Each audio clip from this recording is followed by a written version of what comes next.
As células foram descobertas por Robert Hooke no século XVII. Ele era inglês, biólogo e cientista. Ele examinou em seu microscópio rudimentar um corte de cortiça, um material de vegetal utilizado para fazer rolhas. Viu que era constituída por cavidades poliédricas, as quais chamam de célula. Aqui nesse vídeo vou esclarecer e explicar uma dessas células que Hooke descobriu. A escolhida de hoje é a eucariótica. O que são, onde estão presentes e a principal diferença dela para a procariótica. São aquelas que apresentam um núcleo delimitado por um envoltório nuclear. Nesse tipo de célula, o material genético não está espalhado pelo citoplasma, como nas procariontes, mas sim restritos à região do núcleo. A principal característica é exatamente essa presença desse núcleo delimitado por envoltório nuclear, o qual protege as moléculas do DNA existentes nessa região. É no interior do núcleo que ocorre a duplicação do DNA e a síntese de RNA. Para deixar bem esclarecido, vou falar rapidinho da diferença entre DNA e RNA. O DNA é responsável pelo armazenamento da informação genética, utilizada pelo desenvolvimento dos organismos vivos. O RNA serve para expressar informações genéticas produzindo proteínas.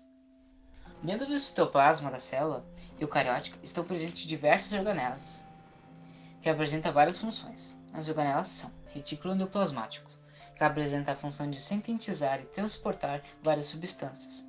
Complexo de Golgi ou Golgiense, como você preferir, que sua função nada mais é que a secreção das proteínas produzidas no retículo endoplasmático rugoso. Lisossomo, principal função é digerir substâncias para a célula. Mitocôndrias realizam um importante processo de respiração celular.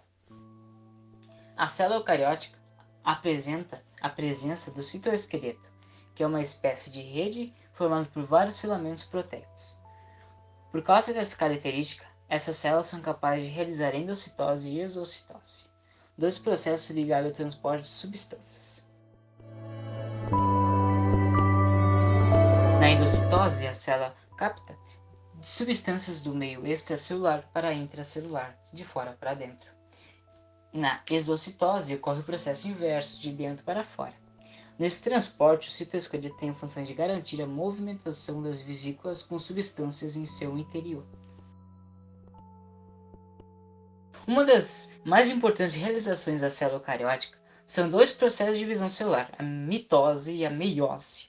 Na mitose, ela ocorre em todas as células somáticas do corpo e por meio dela, uma célula se divide em duas geneticamente semelhantes às células iniciais. Assim, é importante na regeneração dos tecidos e no crescimento dos organismos multicelulares. E no unicelulares permitem a reprodução assexuada.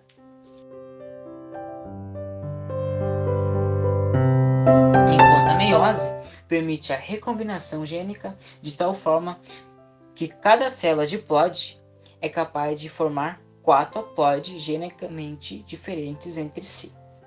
E por fim, conduz à redução ao número de cromossomos à metade.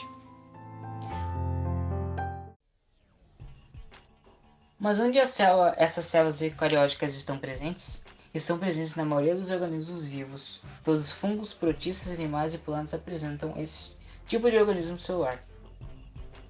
A principal diferença entre a eucariótica e a procariótica é que a eucariótica tem estruturas complexas, formadas por membranas internas, citoesqueleto e o núcleo.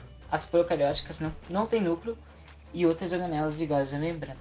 Só possuem uma estrutura menos complexa, sem núcleo, e seu material genético fica disperso dentro do citoplasma.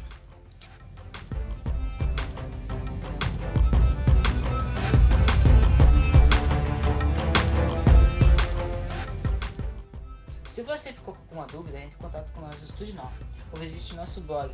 Lá você encontrará todo esse conteúdo escrito e mais especificado. Se você quiser, deixe seu feedback.